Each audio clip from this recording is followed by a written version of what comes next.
Congressman, for holding this hearing today and for your comments.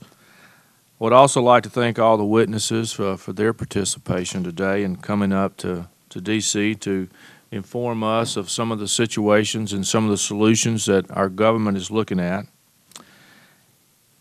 And I'd also like to thank you for having such a great topic as our first hearing. And so I know that we'll have many more that's going to give us an opportunity to work together on some of the problems that small business face today in our country.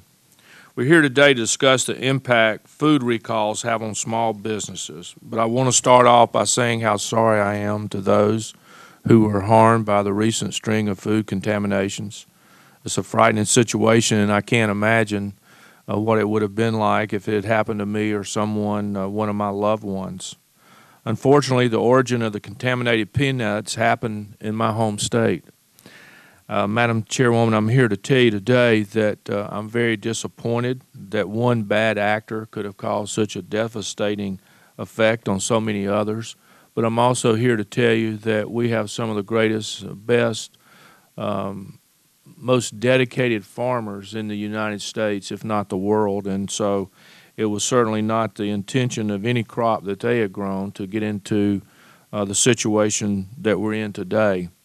But the Peanut Corporation of America's lack of integrity has punished small businesses in Georgia and nationwide. Georgia's peanut industry has taken a huge blow, and farmers and small businesses have felt the serious economic impact of this recall. Let me remind you, farmers do business with other small businesses, and because of this, I believe we have yet to see the worst of the food recall. In these tough economic times, our small businesses cannot afford the domino effect that occurs because of bad players or because of burdensome regulation.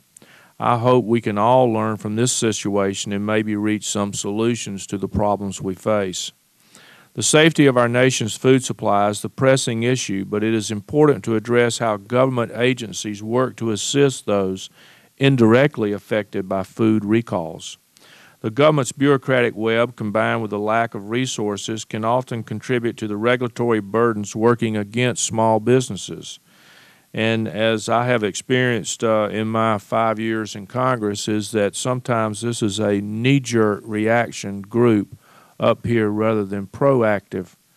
I do not agree that placing more regulatory Band-Aids on a wound is the right answer. Rather, having a reactive government that should rely on science-based information and utilize the resources that we have for prevention.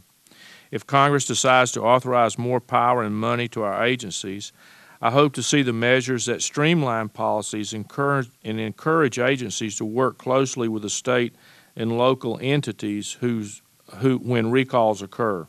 The FDA and the USDA have an obligation to address a food recall situation, reveal the source, and inform the public as quickly and accurately as possible. I'm looking forward to examining the ways the USDA and the FDA can assist small businesses who are adversely affected by these food recalls. Our country has been a worldwide leader in food safety measures imposed by a strict regulatory structure, leading to the safest food supply in the world. However, accidents do occur, and our job on this committee is to examine how these situations affect our nation's small businesses and the public.